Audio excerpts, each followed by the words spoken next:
오늘 고귀한 헌신이란 제목으로 하나님 말씀을 상고하겠습니다.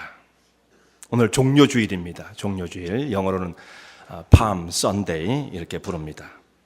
종료주일로 부르게 된 것이 예수님께서 예루살렘 성에 올라가실 때에 6월절 절기에 맞춰서 올라가셨는데, 그때에 예루살렘에 모여있던 수많은 사람들, 예루살렘 시민을 비롯해서 또 6월절 절기를 지키기 위해서 각처에서 몰려든 수많은 사람들이 예수님의 예루살렘 오시는 그 모습을 열렬하게 또 영광적으로 예수님의 입성을 환영을 했습니다.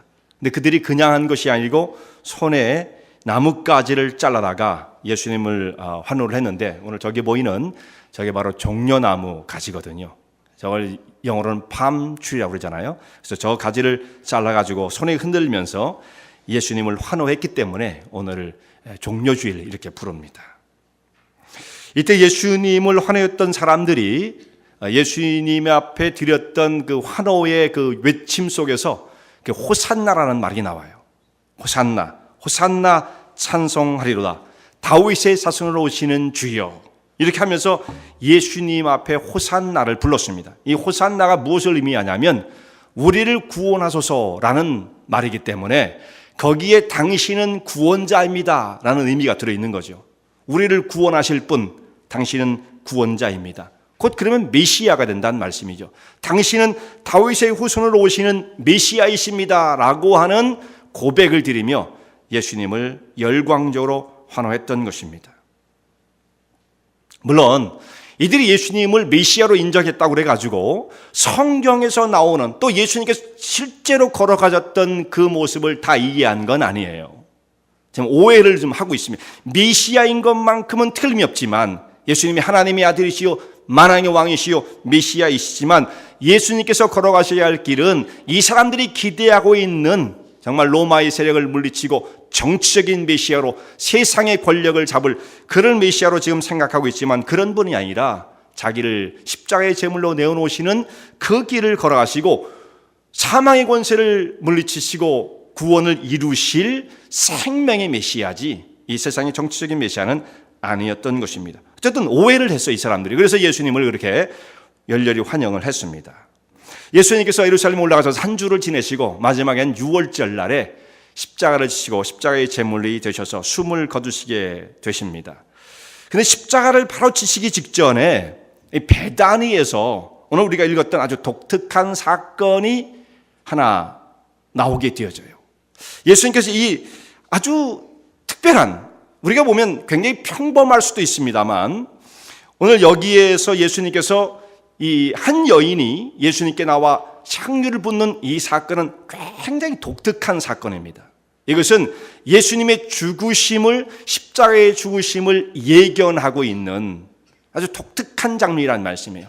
모든 사람들이 예수님을 열광적으로 메시아로, 정치적인 메시아, 정말 흰말을 타고 세상의 권세를 장악하러 오시는 그런 분으로 열렬히 기대를 하고 있지만, 그러나 오늘 이 장면에서는 예수님께서 죽으실 수밖에 없다는 것을 예견한 그 모습을 보여주고 있는 향유를 붓는 사건이 이 앞에 나와 있습니다. 그래서 예수님이 장례를 준비하게 되었다 이렇게 말씀을 하고 있죠. 여기 한 이름 없는 여인이 등장을 하게 되어집니다. 이 여인이 어떻게 예수님께서 십자가에 달려 돌아가실 것이라는 것을 알게 되었을까? 이게 정말 어떻게 보면 미스터리예요. 어떻게 이 여인이 예수님이 고난당하신 것을 알고 향유를 준비해서 예수님께 부을 생각을 하기까지 어떤 과정을 거쳤을까? 정말 이건 미스테리어스한 일이 아닐 수가 없습니다. 자, 오늘 앞에 있는 말씀 보면 우리가 읽은 마태복음 26장의 6절부터 읽었는데 그 앞에 있는 26장 초반부터 나오는 말씀은 뭐냐면 대제사장과 장로들이 예수님을 어떻게 하면 죽일 것인가, 잡아서 죽일 것인가 라고 하는 음모를 꾸미게 되어집니다. 이게 무슨 말씀입니까? 살인 계획을 잡고 있는 거예요. 살인 계획. 혼자는 안 되고 여러 사람이 같이 모여가지고 의도적이고 조직적인 계획을 해서 예수님을 죽이고자 했던 것입니다. 어떤 수를 써서 저를 죽일 수 있을 것인가? 지금 예수님을 죽이고자 하는 자들은 예루살렘의 모든 권세를 다 장악한 자들입니다. 대제사장, 거룩하고 신령해 보이잖아요. 근데 그렇지 않았어요. 무슨 직분을 받으면 거룩해지고 신령해집니까? 그렇지 않습니다. 가장 예수님을 대적했던 자들이 대상, 백성의 장로들, 이 사람들이었어요. 무슨 직분을 받으면 사람이 달라지고 거룩해지느냐? 절대로 그런 것이 아니라는 것을 아주 증거를 하고 있는 거죠. 이들이 조직적으로 예수님을 죽이고자 했던 것입니다. 이들은 지금 로마의 통치 아래에 있었기 때문에 유대의 모든 권력이 사실은 최고로 올라가면 어디로 가냐면 로마의 황제예요. 그 식민 통치를 받고 있잖아요. 세금 걷어가지고 로마에 갖다 바쳐야 되지 않습니까? 그리고 거기에 로마의 황제가 정해준 사람이 와가지고 그 땅을 다스리는 지역의 왕이 있습니다. 그게 분봉왕이라는 거예요. 분봉왕. 아무나 갖다 심지는 않지만 그 지역 출신으로 그래도 왕권을 유지할 만한 사람, 뭐 그런 사람을 갖다 세우지만 이 사람이 자기 스스로 왕 되는 것이 아니라 로마 황제의 허가가 있어요. 넌 거기 가서 왕을 해. 그럼 가서 왕하는 겁니다. 근데 진짜 왕 중에 왕은 누구냐면 황제가 있는 거고, 이건 지역의 헤롯은 지역의 왕에 불과한 거죠. 그 이 사람이 담당하는 역할은 뭐냐면 로마 황제가 정해준 대로 그 일을 하는 거예요. 그러니까 위에 왕이 또 있는 거죠. 그런데 이 당시에 예루살렘에 정말 실권을 가진 사람들은 누구냐면 이 대상들이 엄청난 권력을 행사했던 자들입니다. 로마 황제, 로마의 그 정부는 한 지역을 지배하게 되어지면 정권 뭐 이런 것들은 다 지배를 해도 그들이 갖고 있는 독특한 신앙은 인정을 해줬어요. 이 신앙까지 말살시키려고 그러면 너무 거센 저항을 받으니까 신앙은 인정해주고 종교적인 것은 마음대로 할 수 있도록 허락을 해줍니다. 대신 우리 말 잘 듣고 세금만 내면 된다. 이런 주의였거든요. 그러니까 이 제사장들은 로마 정부의 간섭을 받지 않은 오히려 황제보다, 왕보다, 헤롯 왕보다 더 뛰어난 정도의 자유권을 가지고 이 땅을 통치하는 그런 권력을 가진 사람들이었던 것입니다. 이 권력만 가지고서는 또 모든 게 보장이 안 돼요. 돈이 있어야 됩니다. 돈. 뭐니 해도 돈이 최고예요. 돈이 있어야 돼요. 그러니까 이 사람들은 권력만 가진 것이 아니라 돈을 엄청나게 보유한 사람들인데 이게 어떻게 가능했느냐? 헤롯이 지어놓은 헤롯 성전을 중심으로 해서 지난주에 말씀드린 것처럼 종교 비즈니스를 너무 잘했거든요.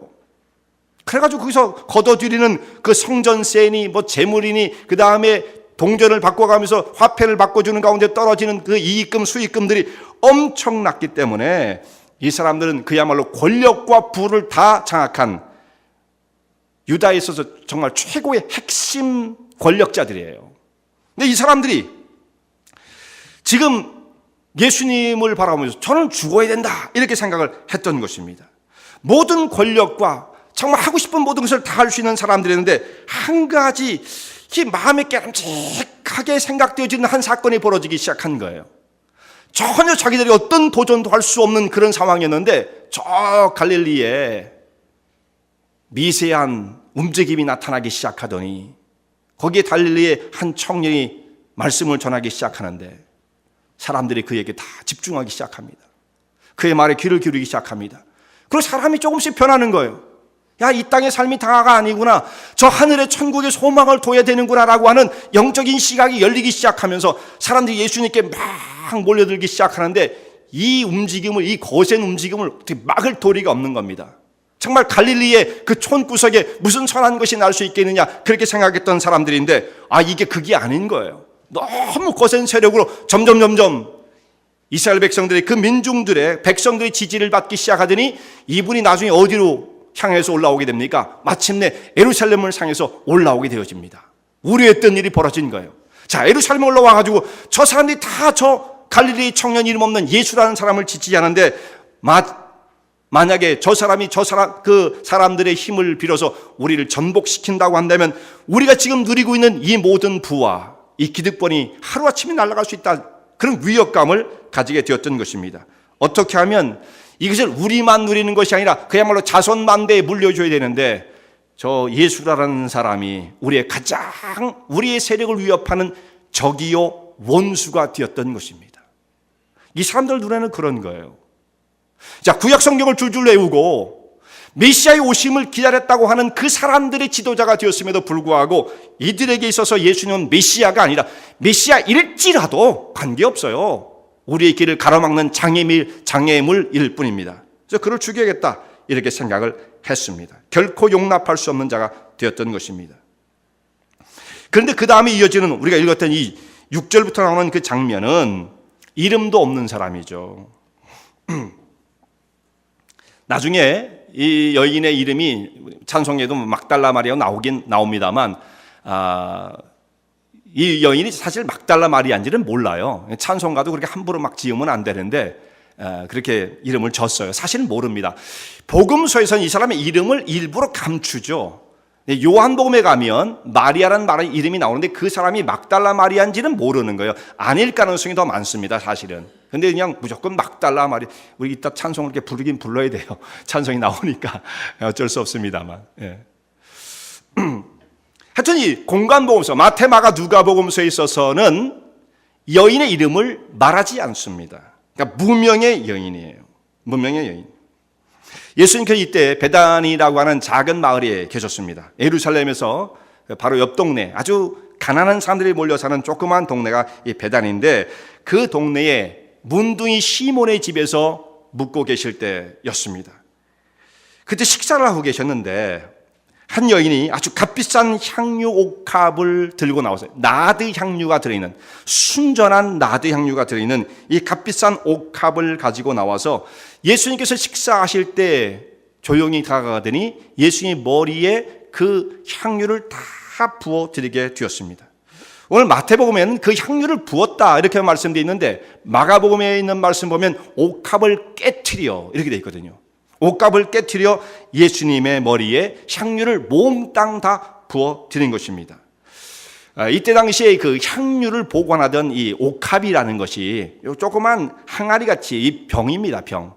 그 돌로 만든 그런 그걸로 이렇게 그걸 파가지고 만드니까 굉장히 가공하기 힘든 거죠.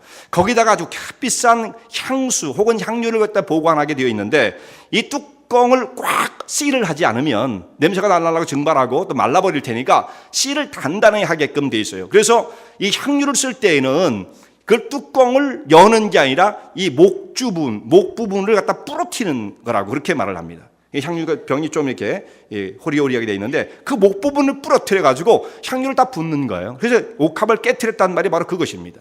옥합을 깨트려 거기 있는 모든 향유를 예수님께 부어 드린 것입니다. 예수님께 이 향유를 부을 때에 그 다음은 없는 것입니다. 오늘 여기에 내가 예수님을 만나서 단번에 이 향유를 다 붓지 못한다고 한다면 언제 이 남은 것을 또 언제 쓰리요? 뭐 그런 마음이죠. 단번에 예수님께 다 부어드렸어요. 이 여인은 아마도 정확히는 몰라도 예수님을 지금 만나고 예수님께 향유를 부을 수 있는 기회가 마지막 기회라는 것을 알고 있었습니다.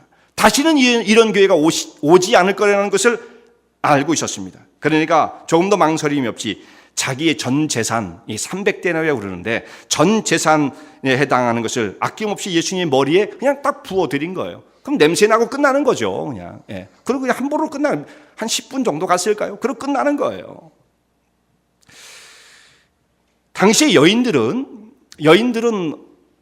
사회에서 어떤 대우를 받고 살았습니까? 당시에 2000년 전에는 사람들의 숫자를 셀 때에 여인들은 수에 들어가질 않았어요. 그 정도죠. 인격적인 대우를 받지 못했다는 말씀입니다.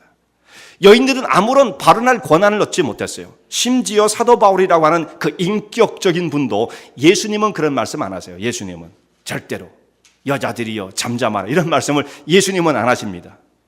그런데 그 인격적인 사도 바울도 여자들은 교회에서 잠잠하라 이런 이야기를 했습니다. 이런 말씀을 했어요. 그만큼 여인들이 그 시대 상황 속에서 남자들이 주도하는 세상 속에서 발언권을 전혀 얻지 못했다는 것을 의미하는 것입니다. 가정에서도 마찬가지, 교회는 물론이고 더 나아가서 국가와 사회 속에 이런 사람들은 그야말로 아무런 발언권을 얻지 못하는 수에도 들어가지 않는 그런 취급을 받고 살았던 사람들이 여인이었어요. 여자들은 글씨를 쓰고 읽는 사람들은 아주 극히 드문 사람들입니다. 그건 특별한 교육을 받은 사람들인지 대부분 사람들은 그런 교육의 필요성을 느끼지 않았어요. 당신이 뭐 할 건데? 집에서 그저 애 낳고 빨래하고 밥 짓고 그러면 되는 거지. 뭐 할 건데 글을 배워요.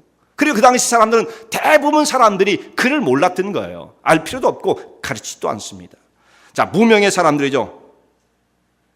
남자들이 주도하는 그 세상 속에서 부속품처럼 살아갔던 사람들이 여인이었습니다. 오늘날은 다르죠. 오늘날은 모든 결정권이 우리의 가정도, 여러분의 가정도, 예, 우리 권사님들, 집사님들 손에 다 달려 있잖아요. 예, 요즘 시대가 많이 바뀌었습니다. 남자들이 시대착오적인 생각을 하고 그렇게 했다가는 큰일 나는 거예요. 예. 지금은 교회를 정하는 것도 우리 여자 집사님이 결정하면 끝나는 거예요. 그렇게 해서 대부분 결정되잖아요. 그런데 그때 당시에 그렇게 높은 교육을 받고 권력을 차지하고 세상 권세를 다 자랑하고 있던 사람들은 뭐를 했습니까? 예수님을 어떻게 하면 죽일 것인가? 저는 우리의 적이다. 그야말로 우리의 원수다. 이렇게 생각하고 예수님을 공격했던 것입니다. 자신들이 가지고 있던 모든 지식과 권력을 동원해서 하고자 했던 것이 예수님을 죽이고자 하는 거예요. 그런데 아무런 힘도 없고 사람의 수에도 들어가지 않고 인간적인 대우를 받지 못했던 이 무명의 한 여인은 무엇을 하고 있습니까? 자기 모든 것을 동원하여 그야말로 가진 것이 별로 없지만, 근데 여기 보니까 300데나리온의 향유를 가졌다고 하는 거 보면 그렇게 가난한 사람은 아니었던 것 같아요. 그 향유를 가지고 예수님 앞에 이 모든 것을 다 드려 헌신을 했던 것입니다. 옥합이 깨어지고 그 예수님의 머리에 향유가 부어지는 순간 그 상황을 여러분 그 자리에 가서 이게 목격한 사람이라고 여러분 한번 생각해 보세요. 조용했던 자리에 어떤 여인이 들어오더니 예수의 머리에 향유를 훅 붓는 그 장면을 여러분 한번 연상을 해보시기 바랍니다. 그리고 난 다음에 그 순간 그 집안에 진동했던 향기를 한번 맡게 될 수 있다면 한번 상상을 해보세요. 요한복음에 있는 말씀을 보면 거기에 그 여인이 향유를 부었을 때 그 집안에 향유 냄새가 가득하더라, 이 말씀을 쓰고 있어요. 근데 여기 우리 공감복음에서 마태 보면 그런 말씀 안 합니다. 그것을 좀 더 설명을 한 거죠. 좀 더 디테일하게. 그때 그 상황이 향유 냄새가 진동을 하게 되었다, 이런 말씀이에요.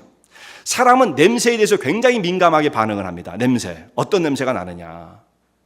냄새, 여기 무슨 냄새가 납니까 지금? 냄새, 점심 냄새가 나죠. 네, 냄새에 이게 굉장히 사람이 민감하게 반응하게 돼 있는데 사람이 이게 아주 불쾌한 냄새, 역겨운 냄새를 맡잖아요. 그러면 참을 수가 없습니다. 그러니까 사람이 막 고개를 돌리고 막 거기 있을 수가 없는 거예요. 그러니까 기분이 좋았던 사람도 막 갑자기 역겨운 냄새를 막 강하게 맡게 되어지면 얼굴이 찡그려지게 되죠. 그래가지고 막 피하게 됩니다. 그래서 마음이 우울해지고 불안한 마음을 갖게 되어진다는 거예요. 역겨운 냄새를 맡으면. 좋았던 그 마음이 싹 없어지는 거예요. 냄새에 굉장히 민감한 겁니다, 사람이. 근데 반대로 사람이 아주 향기로운 냄새를 맡게 되어지면 어떻게 되느냐? 마음이 굉장히 흐뭇해지는 거예요. 마음이 넉넉해지는 겁니다. 자기가 마치 부자가 된 듯한 이런 느낌을 막 갖고 사람이 액티브해지는 거죠. 좋은 냄새를 맡게 되었을 때.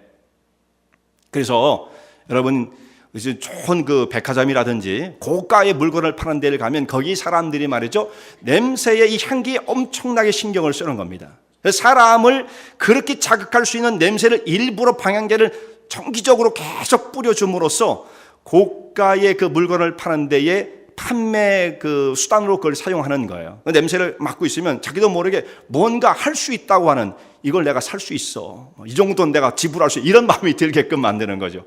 그리고 그 냄새 때문에 그곳을 벗어나기가 싫은 거예요. 계속 그 물건을 뚫어지게 쳐다보다가 충동적으로 구매를 하게끔 만드는 건데, 그게 마치 나쁜 냄새가 있어봐요, 근처도 안 가는 겁니다. 그러니까 사람이 냄새에 굉장히 강하게 반응을 하게끔 되어 있는 것입니다. 자, 향기에 있어서 사람은 반응하게끔 되어 있는 거예요. 그런데 오늘 그렇게 향기가 진동했던 예수님 계시는 그 공간에 모였던 사람들 중에 이 광경을 지켜보던 사람이 이것을 보고 분노를 하게 되어집니다. 이 향긋한 향기를 맡고 왜 분노가 일어나는지 정말 이해할 수 없는 그 분노를 폭발시켜요. 이들이 분하였다라고 했는데 이들이 제자들이었다 그랬습니다. 제자들. 예수님의 제자들이 분노를 냈어요. 기분 나쁘다는 것입니다. 속이 상하다는 것입니다. 왜 저런 일이, 이해할 수 없는 일이 벌어지는가, 이렇게 분개를 했던 것입니다. 이 사람들이 분개한 이유를 대는 걸 보면 이렇게 되어 있습니다. 무슨 생각으로 너는 이 값비싼 것을 허비하느냐 이렇게 비난을 했죠. 이 비싼 것을 너는 무슨 생각을 가지고 한 번에 예수님께 머리에 부어드리는 그런 쓸데없는 일을 하였느냐 이렇게 비난을 했던 것입니다. 이 비싼 것은 이렇게 써서는 안 되는 것이고 차라리 이것을 팔아서 가난한 사람들에게 나눠줘야 마땅하지 않겠느냐. 너는 무슨 생각으로 예수님의 머리에 보소 한 10분이면 15분이면 없어지고 말 것을 이렇게 쓴단 말이냐. 안타까운 거죠. 여인의 행동을 분노에 차서 바라보았던 것입니다. 책망을 했습니다. 마가복음에 있는 말씀 보면은 여기에 가격이 딱 나와요. 300데나리온에 팔아서 차라리 이걸 300데나리온에 팔아서 가난한 사람들에게 나눠줄 수 있으면 좋을 뻔하였도다. 이렇게 말하지 않습니까? 얼마나 이 가격까지 금방 알아채는 그렇게 비즈니스적인 마인드를 갖고 있는 사람이 예수님이 제자 가운데 있었다는 거죠. 탁 보면 알아요. 300데나리온 저거. 아무나 알 수 있는 거겠습니까? 마태복음에 보면은 그렇게 말한 사람이 누구라고 말하지는 않았지만 제자들이 대부분 분노를 했어요. 제자들이 대부분. 근데 그 중에 제일 앞장섰던 사람이 가룟 유다라는 것을 우리가 잘 알고 있죠. 가룟 유다가 여기서 제일 흥분을 했던 것입니다. 마태복음을 기록한 마태는 유다에게만 그 모든 책임을 다 두지 않고 대부분의 제자들도 이 행동을 이해하지 못했다. 이런 식으로 말씀을 기록해요. 근데 우리가 잘 아는 것은 이제 가룟 유다가 제일 앞장서서 흥분을 터뜨렸을 것입니다. 왜 이것을 허비하느냐? 무슨 뜻으로 이 비싼 것을 허비하느냐? 예수님께 드린 것을 허비라는 말을 써가면서 이 여인의 행동을 비난을 했습니다. 그러면서 말하는 것이 가난한 사람들을 또한 빗대서 말을 합니다. 그냥 혼자 얘기하면 안 되겠으니까 좀 더 자기가 말하는 것에 힘을 실기 위해서는 가난한 사람들을 동원해야 설득력이 생기잖아요. 가난한 사람들을 들먹이며 예수님께 대한 이 고귀한 헌신이란 말씀이에요. 이 고귀한 헌신을 쓸데없는 것으로 비난을 했던 것입니다. 너는 쓸데없는 일을 했다. 허비했다라는 것입니다. 그럼 이 여인에 대해서 지금 유다가 비난을 하지만 유다의 비난은 여인에게 그친 것이 아니에요. 지금 여인에게만 비난을 막 합니다. 네가 무슨 생각으로 이 쓸데없이 이렇게 허비하려느냐 막 이렇게 얘기를 했는데 분노에 차서 말이죠. 이 말은 사실은 말이죠. 이 타겟이 여인에게만 간 것 같지만 최종적인 것은 예수님께로 향하는 거죠. 예수님을 향한 비난이 또한 되어지는 것입니다. 예수님은 그 향유를 지금 여인이 부은 그 향유를 이렇게 머리에 얹고 계신 분이 예수님이잖아요. 얼마나 이게 민망한 상황입니까? 여인이 그렇게 하는 행동을 내버려둔 자기만 아는 욕심 많은 예수님. 이렇게 생각이 되지 않을까요? 지금 유다가 여인을 비난하는 이 행동을 가만히 보면 말이죠. 그 속을 따져보면 유다가 지금 예수님 향해서 이렇게 비난을 퍼붓는 장면이에요. 말하진 않았어도 선생님은 가난한 사람들에 대한 동정의 마음이 없습니까? 이런 마음을 그렇게 비난을 하는 것입니다. 지금 이 방만 나가도 이 집만 나가도 집 바깥에는 지금 배고파 한 끼의 밥을 해결하지 못하여 굶고 있는 배고픈 영혼들이 얼마나 많은데 당신은 어떻게 해서 그 사람들을 불쌍히 여길 줄 모르고 300대로 되는 그 향유를 머리에 뒤집어 쓰시면 기분이 좋으십니까? 여러분 이렇게 얘기한다고 한다면 얼마나 모욕적입니까? 지금 유다가 하고 있는 말이 바로 그와 같은 것이거든요. 예수님 어떻게 그렇게도 이기적이란 말씀입니까? 내가 당신을 3년간 따라다니면서 제자의 역할을 했는데 혹시나 이런 일이 올까봐 두려워했습니다만 그 두렵게 여겼던 일이 마침내 오고야 말았네요. 저는 당신에게 실망했수다. 이런 거죠. 이게 참 무서운 말입니다. 여러분, 이렇게 가난한 사람들을 빙자해서 이렇게 말하는 것이 그럴듯해 보이지만 가난한 사람들 빙자한 사람들 치고 제대로 사는 사람들 별로 없습니다. 오히려 이런 사람들이 더욱더 자기의 이기심을 채우기 위해 모렴치한 행동을 하는 사람들이 얼마나 많은지 아십니까?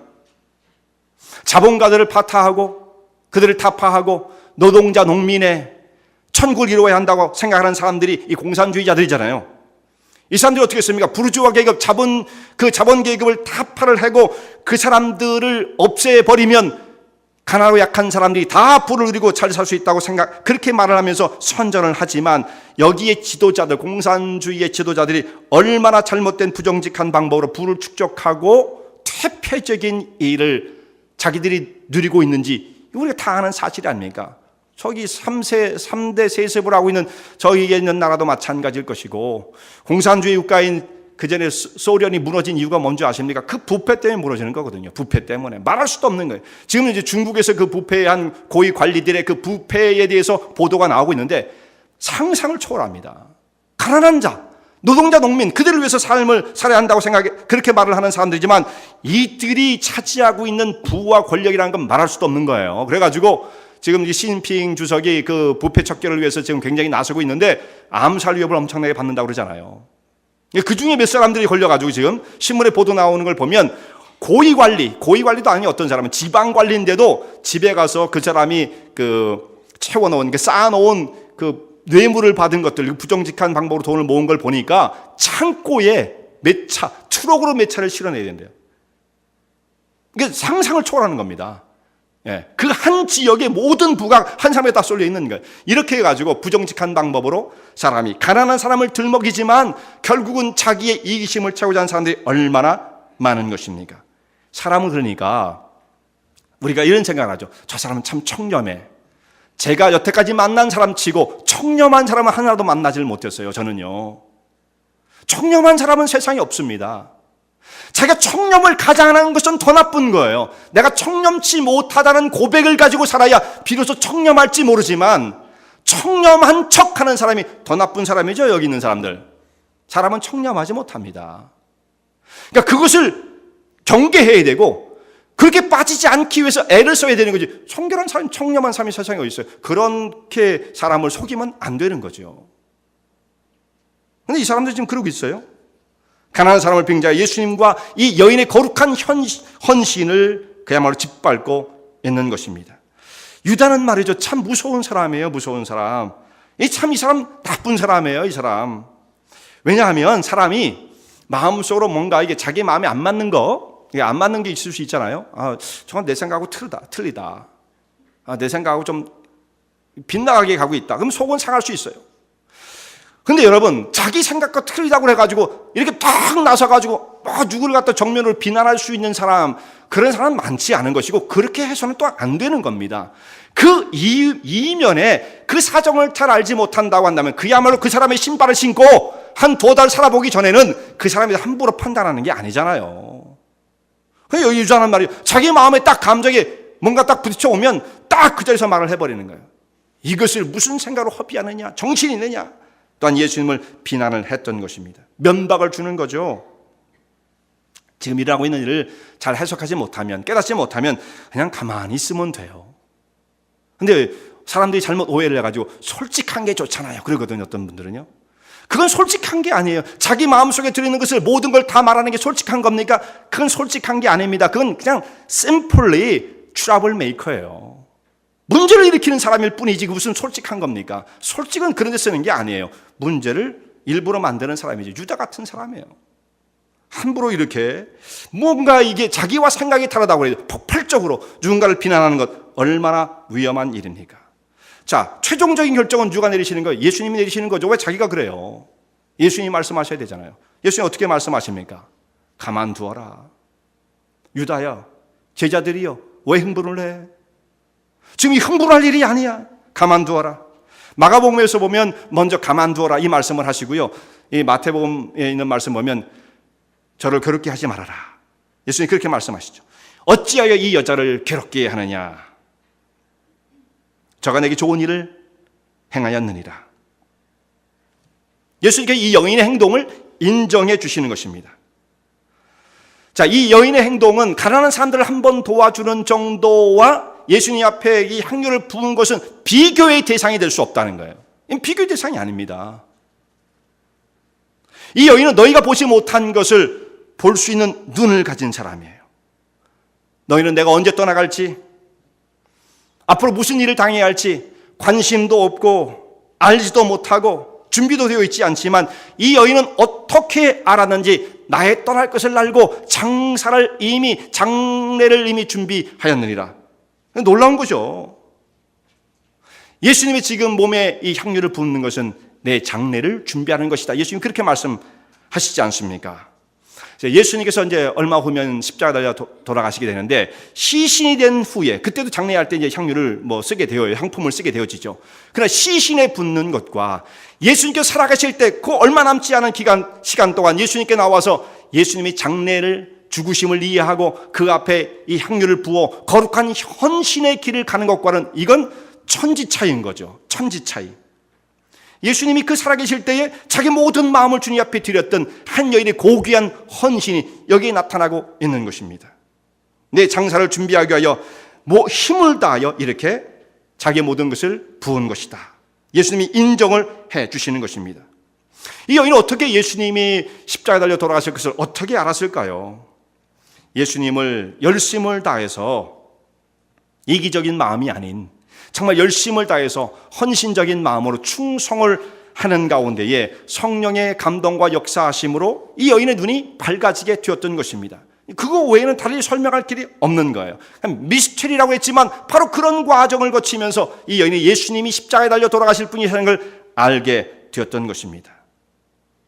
영적인 눈이 없는 제자들, 특별히 유다, 이 사람들 오직 육신적인 모습만 가지고 지금 벌어지고 있는 것을 판단하고 있는 것입니다. 여인은 오히려 거룩하고 고귀한 헌신을 드렸는데 이것을 쓸데없는 것으로 비난을 했던 것입니다. 얼마나 악한 행동인 것입니까? 내 마음에 안 맞으면 다 틀린 것입니까? 그게 아니거든요. 이런 정말 어처구니 없는 일을 보면서는 안 되는 것입니다. 너희가 가난한 사람들을 빙자하여 이 여인의 행동을 비난했지만 정말 가난한 사람이 그렇게 불쌍하다고 한다면, 가난한 사람이 그렇게 동정의 대상으로 그렇게 마음속에 불쌍한 마음이 든다고 한다면 너희 평생을 다 바쳐 가난한 사람을 위해서 지금부터 살아라. 유다가 정말 그렇게 살았을까요? 가난한 사람은 어디나 있다. 항상 너희와 함께 있거니와 나는 그렇지 않다. 이렇게 말씀하시잖아요. 가난한 사람이 그렇게 불쌍하면 정말 너 평생을 헌신해서 가난한 사람을 위해서 살아. 가끔 어떤 사람들을 보면 이 가난 그거 얘기를 한단 말이에요. 가난한 사람 정말 얼마나 정말 가난한 사람을 위해서 사는 마음인지 생각해 봐야 되는 거죠. 그 사람을 빙자해서 무언가를 말한다고 한다면 이건 참 나쁜 거다 이거예요. 그럴 기회는 너희들 가운데 평생토록 언제든지 만날 수 있을 것이다. 아무리 부자 나라도 가난한 사람이 있잖아요. 미국에도 가난한 사람이 있고 홈리스가 있고요. 아무리 잘 사는 나라 가도 가난한 사람 항상 있습니다. 그러나 이 여인에 대해서, 행동에 대해서 책망하지 말라. 이 기회는 다시 지나가면 오지 않는 것입니다. 이 여인은 이 기회를 놓치지 않고 가장 그 결정적일 때, 예수님이 십자가를 지시기 전 바로 직전에 향유를 부어 예수님이 장례를 준비하게 되었던 것입니다. 유다에게 굳어진 마음을 가지고 예수님의 이 말씀을 들을 때 어떤 마음이 들었어요? 내가 깨닫지를 못했다. 이런 마음, 그런 사람이겠어요? 더 분노의 마음을 품어요. 예수님의 말씀에 설득되지 않습니다. 이런 사람들은. 이게 무서운 거예요. 한번 사람이 딱 마음이 이렇게 굳어지고 꺾어진 사람은요, 다른 길로 꺾어진 사람은 아무리 뭐라고 해도 말 안 듣습니다. 안타까운 일이죠. 자, 예수님의 이 말씀을 듣고 제가 잘못 판단했네요. 이렇게 해야 할 사람이지만 그런 마음 같지 않죠. 이 굳어진 마음을 가지고 있는 유다는 예수님을 향해서 더 증오의 마음을 갖게 되어지죠. 이런 스승은 살아있을 필요가 없다. 은삼십이라도 받고 팔아넘기니까 더 상책이겠다. 이런 마음을 가지고 제사장에게 달려갔던 것입니다. 무서운 사람이에요, 유다가. 그러나 이 여인은, 이름 없는 이 여인은 마음의 중심으로 주님을 사랑한 사람이었습니다. 오늘 주님께 모든 자기의 것을 다 드려 헌신을 드립니다. 이 헌신을 통해서 예수님을 향한 사랑이 증명되어지고 있는 거죠. 그래서 주님을 사랑하고 헌신하는 이 사람의 그 심령 속에 하나님께서 깨우쳐 주시는 정말 놀라운 영적 통찰이 있었던 거예요. 이것은 공부한다고 깨달아지는 것이 아니죠. 무슨 높은 지위에 간다고 깨달아지는 것이 결코 아닙니다. 하나님을 향한 사랑과 충성으로 주님을 바라본 이 여인에게 하나님께서 놀라운 영적인 비밀을 가르쳐 주신 것입니다. 그러나 예수님이 제자가 되었고 3년간 예수님을 따라다닌 제자다라고 할지라도 모든 것이 자기중심적으로 생각이 되어 있는 사람들은 아무것도 알지 못합니다. 3년이 돼도 혹은 뭐 그보다 더 많은 기간을 예수님을 따라다닌다 할지라도 자기 심령 속에 항상 자기만을 바라보고 있는 자기중심적인 사람들은 예수님이 어떤 분인지를 아직도 몰라요. 자기가 원하는 바를 추구하기 위해서 예수님을 바라봤던 사람들이죠.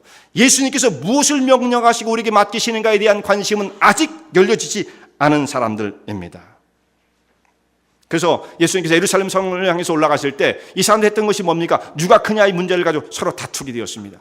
마가복음서에 있는 말씀 보면 이들이 예루살렘 성에 올라가는 길부터 싸우기 시작해서 마가복음에 기록된 것만 2번 싸웠고요. 누가복음에 있는 말씀 보면 만찬자리에 또 싸웠어요. 누가 크냐. 이 싸움이 또 난지라. 그러니까 성경에 있는 말씀을 종합해 보면 기록된 것만 3번 이상 싸웠습니다. 3번이란 뜻은 뭡니까? 늘 싸웠다는 뜻이에요. 늘 싸웠다. 한결같은 모습으로 싸웠다는 뜻입니다. 3번이란 뜻은. 좀 과장이 있을 수 있어도. 그러니까 항상 싸우는, 누가 예수님의 측근이냐 서열을 정하자. 예수님께서 높은 자리에 올라가시면 누가 더 높은 자리를 차지할 것이냐, 이 문제를 가지고 싸우게 되었던 것입니다. 만찬자리 마지막까지 예수님은 잠시 후면 십자가를 지시는데 그 앞에서 제자들은 누가 크냐의 문제를 가지고 다투게 되었습니다. 제자들이 다투던 그 문제가 해결이 안 됐어요. 아직도요. 오늘 우리가 그걸 이어받아 가지고 여기 있는 그리스도인들도, 현대의 그리스도인들도 그렇게 서로 대결하고 누가 높은지, 누가 더 공로가 있는지, 누가 예수님의 측근인지 이것을 다투려고 하는 마음이 있다고 한다면 아직도 우리의 심령 속엔 자기중심적인 마음, 예수님을 바라보고 십자가를 치신 예수님을 나의 구주로 고백함에도 불구하고 여전히 우리는 제자들이 머물렀던 그 자리에 머무르고 있는 사람, 그런 사람인 것입니다. 내가 죽은데, 내가 한 일이 얼만큼인데, 내가 이 정도는 대접을 받아야 되는데 라고 하는 생각들이 우리의 마음 가운데 들어있다고 한다면 그 생각 때문에 정작 바라봐야 할 예수님을 바라보지 못하는 거예요. 바라보고 있는 것처럼 보여도 예수님이 가장 가까이 있어도 예수님이 어떤 분인지를 잘 모르는 것입니다. 이게 영적인 문제죠. 눈이 감겨지는 거예요. 이런 사람들은 그러니까 유다와 같은 마음을 품을 수밖에 없는 것이고 다른 사람의 행동이 마음에 안 드는 거예요. 판단하고 정죄하고. 그러니까 너무 쉬운 것입니다. 내 기준을 볼 때 틀린 거야. 이렇게 되어지는 거죠. 얼마나 안타까운 일이에요. 그 사람의 관심이 어디 있느냐? 너무나 중요한 거예요. 예수님께 향유를 부은 마리아, 이 사람의 행동을 예수님께서는 인정해 주십니다. 그녀의 중심, 마음의 중심을 예수님께서는 보고 계십니다. 외모를 살피지 않으세요. 이 사람이 많이 배운 사람이든 배우지 못한 사람이든 세상에 지위가 있는 사람이든 이걸 예수님께서 바라보지 아니하시고 그 마음의 중심 속에 주님을 향한 헌신과 예수님을 향한 충성, 그 사랑의 마음을 보고 계십니다. 자신의 모든 것을 다 동원해서 예수님 앞에 고귀한 헌신을 드렸던 이 여인의 마음의 중심을 주님께서는 인정하고 계십니다. 그래서 말씀하시기를 저 여인을 괴롭게 하지 말아라. 그리고 괴롭게 하지 않은 정도가 아니라 이 여인의 착한 행실, 이 고귀한 헌신의 이 스토리, 이 간증의 스토리는 복음이 전파되어진 모든 곳에 전파되어 이 여인이 행동한 이 귀한 이 헌신의 사역이 기념되게 할 것이다. 예수님이 이렇게 말씀하십니다. 복음이 전파되어지는 곳에 이 여인의 착한 이 행실도 같이 전파될 것이다. 놀라운 말씀을 약속해 주십니다. 진짜로 주님을 향한 헌신이 있는 그곳에 아름다운 향기가 있어요. 거룩한 향기가 풍겨져 나오게 되어집니다. 예수님을 향한 뜨거운 마음을 가지고 하나님을 향해 충성을 하는 가운데 여러분의 삶이 정말 진정으로 거룩하고 고귀한 향기를 뿜어내어서 그리스도의 거룩한 복음의 말씀을 세상 속에 더욱더 널리 전파하는 주의 종들 되시기 바랍니다. 은혜와 진리 장로교회는 진실된 하나님의 말씀, 건강한 신앙의 공동체를 찾는 모든 분들께 열려 있습니다. 교회 주소는 230 US Highway 45번, Vernon Hills, 230 US Highway 45, Vernon Hills, VERNONHILLS에 위치하고 있으며 새벽 예배는 화요일부터 토요일까지 오전 6시, 금요 저녁 예배는 금요일 저녁 8시, 주일 1부 예배는 오전 8시, 2부 대예배는 오전 11시에 시작합니다. 이 설교를 들으시고 하나님의 말씀에 대해 궁금하신 점이나 신앙 상담을 원하시면 교회 전화 847-962-4412번 847-962-4412로 문의하시기 바랍니다.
은혜와 진리 장로교회는 진실된 하나님의 말씀, 건강한 신앙의 공동체를 찾는 모든 분들께 열려 있습니다. 교회 주소는 230 US Highway 45번, Vernon Hills, 230 US Highway 45, Vernon Hills, VERNONHILLS에 위치하고 있으며 새벽 예배는 화요일부터 토요일까지 오전 6시, 금요 저녁 예배는 금요일 저녁 8시, 주일 일부 예배는 오전 8시, 2부 대예배는 오전 11시에 시작합니다.